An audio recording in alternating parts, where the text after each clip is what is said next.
జై తెలంగాణ అందరికీ నమస్కారం। వరంగల్ మరియు హన్మకొండ జిల్లా ఈరోజు తెలంగాణ జాగృతి జనం బాటలో రావడం జరిగింది।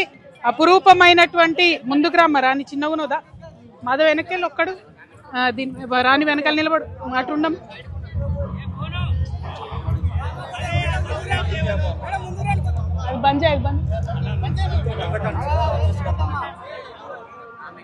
జై తెలంగాణ।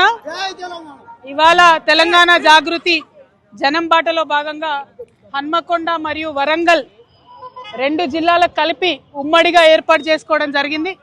మరి రెండు జిల్లాల్లో కూడా మొదటి నుండి తెలంగాణ జాగృతిలో పెద్ద ఎత్తున నాయకులు కార్యకర్తలు ఉన్నారు। వారందరూ కూడా ఇంత అపురూపమైనటువంటి స్వాగతం ఇచ్చినందుకు ముందుగా నాయకులకు అందరికీ కూడా మా ఆడబిడ్డలకు అందరికీ కూడా ప్రత్యేకించి ధన్యవాదాలు తెలియజేస్తా ఉన్నాను। మరి వాళ్ళ ప్రత్యేకించి ఇక్కడికి కాలేజ్ పిల్లలు వచ్చిండ్రు, ఫీజు రీఎంబర్స్మెంట్ రాక మాకు ఇబ్బంది అవుతుందని ప్రత్యక్షంగా చెప్పడానికి ఇక్కడి వరకు రావడం జరిగింది। మరి మీ అందరికీ తెలుసు, ఇదివరకు నేను కౌన్సిల్లో గట్టిగా ప్రభుత్వాన్ని నిలదీస్తే ఆనాడు గౌరవ ముఖ్యమంత్రి రేవంత్ రెడ్డి గారు కౌన్సిల్లో మాట ఇచ్చిండ్రు, 2025 సంవత్సరంలో ప్రతి నెల ఖచ్చితంగా పాత బకాయిలు కొత్త బకాయిలు అన్నీ కలిపి ఫీజు రీఎంబర్స్మెంట్ చెల్లిస్తామని మాట ఇచ్చిండ్రు। కానీ నిన్న ముఖ్యమంత్రి రేవంత్ రెడ్డి గారు మాట్లాడిన తీరు చూస్తూ ఉంటే వీధి రౌడీలు కూడా సిగ్గుపడేటట్టుగా మాట్లాడారు। ఒక్కొక్క కాలేజీ యాజమానుల్ని పట్టుకొని ఆయన తాట తీస్తాడట, తోలు తీస్తాడట। ఎందుకోసం తోలు తీస్తారు రేవంత్ రెడ్డి గారు? మనకు ఆనాడు ఆంధ్రలో వివక్ష ఉన్నప్పుడు ఆంధ్ర ప్రభుత్వాలు ఇక్కడ ప్రభుత్వ కళాశాలలు పెట్టినప్పుడు ఇక్కడి తెలంగాణ బిడ్డలు చిన్న చిన్న గ్రూపులుగా ఏర్పడి లోన్లు తెచ్చుకొని కష్టపడి డిగ్రీ కాలేజీలు పెట్టి ఇంజనీరింగ్ కాలేజీలు పెట్టి జూనియర్ కాలేజీలు పెట్టి మన తెలంగాణ బిడ్డలను చదివించినందుకు మీరు తోలు తీస్తారా? వాళ్ళది ఎందుకోసం తీస్తారు? మీరు మాట తప్పినందుకు కదా ఇవాళ వాళ్ళు కాలేజీలు బంద్ పెట్టింది, మీరు ఇస్తామని చెప్పి ఇవ్వకపోతే కదా ఇవాళ వాళ్ళు కాలేజీలు బంద్ పెట్టింది। కాలేజీ యజమానులకు మేము కూడా అప్పీల్ చేసినాం, మీరు సింబాలిక్గా 1-2 డేస్ బంద్ చేయండి, పిల్లల చదువులు ఎఫెక్ట్ పడకుండా చేయండి, మీ తరఫున కొట్లాడతామని మేము కూడా అప్పీల్ చేసినాం। కాకపోతే వాళ్ళు కడుపు మండి ఉన్నారు, నడపలేనటువంటి పరిస్థితిలో ఉన్నారు, పేద పరిస్థితిలో ఉన్నారు। మరి మీరు కాంట్రాక్టర్లకు పైసలు ఇస్తారు ఎట్లా, కాలేజీలకు పైసలు ఇయ్యారు ఎందుకు?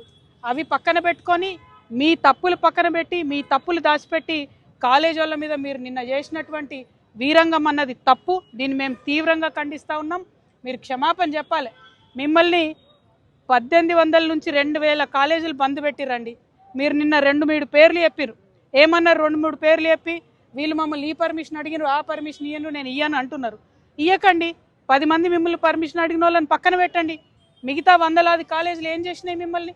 మిగతా వందలాది కాలేజీలో చదువుతున్న పిల్లలు ఏమైపోవాలా, వాళ్ళ భవిష్యత్ ఏమైపోవాలా? అది ఆలోచించమని నేను ప్రభుత్వాన్ని డిమాండ్ చేస్తూ ఉన్నాను। ఖచ్చితంగా కాలేజ్ యాజమాన్యాల పక్షాన మేము నిలబడతాం। ఎందుకోసం అంటే ఎప్పుడైతే తెలంగాణలో ప్రభుత్వ కాలేజీలు లేవో మన తెలంగాణ మనకు కానటువంటి సందర్భంలో కూడా వాళ్ళు తెలంగాణ ప్రజల పక్షాన్ని నిలబడ్డారు। ఇవాళ ఫీ రీఎంబర్స్మెంట్ అంటే పేద పిల్లల కోసమే, వేరే వాళ్ళ కోసం కాదు। మీరు మాట తప్పి యజమానులను అట్లా మాట్లాడడం చాలా చాలా దారుణం, మేము దాన్ని తీవ్రంగా ఖండిస్తున్నాం।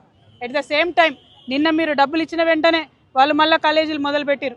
మేము కాలేజ్ యాజమాన్యాలను కూడా రిక్వెస్ట్ చేస్తూ ఉన్నాం, ఏదైతే టైం పోయిందో పిల్లలకు సరిగ్గా దయచేసి చదువు చెప్పండి, పిల్లల మీద వివక్ష చూపించకండి, అవసరం అనుకుంటే మీ పక్షాన మేము పోరాటం చేస్తాం। అదేవిధంగా ఇవాళ వరంగల్లో ఉమ్మడి వరంగల్ హన్మకొండ జిల్లాల్లో అనేకమైన సమస్యలు ఉన్నాయి। ఈ 2 రోజులు మేము ఇక్కడే ఉండబోతా ఉన్నాం జాగృతి జనం బాట పేరుతోని। అన్ని నియోజకవర్గాలు 5 నియోజకవర్గాలని కూడా తిరిగి పరిశీలన చేస్తాం। ఇక్కడ ఉండేటటువంటి సమస్యల మీద ప్రభుత్వం యొక్క దృష్టిని ఆకర్షించి వాటిని పరిష్కరించడానికి మా వంతు ప్రయత్నం చేస్తాం। అనేకమైన విషయాలు ఉన్నాయి, అవన్నీ కూడా 2 రోజుల పర్యటనలో పత్రికా మిత్రులందరితో కూడా షేర్ చేసుకుంటాం। మళ్ళొకసారి ముఖ్యమంత్రి గారు తన వీధి రౌడీలాగా మాట్లాడేటటువంటి భాషను మార్చుకోవాలని డిమాండ్ చేస్తూ ఉన్నాం। Thank you. జై తెలంగాణ, జై జాగృతి।